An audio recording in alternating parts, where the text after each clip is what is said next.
next package. I just have one more after this one.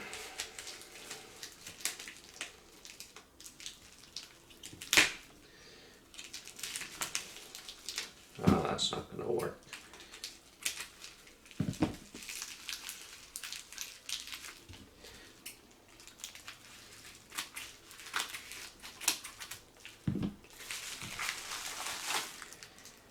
Ah, another USB-C cable.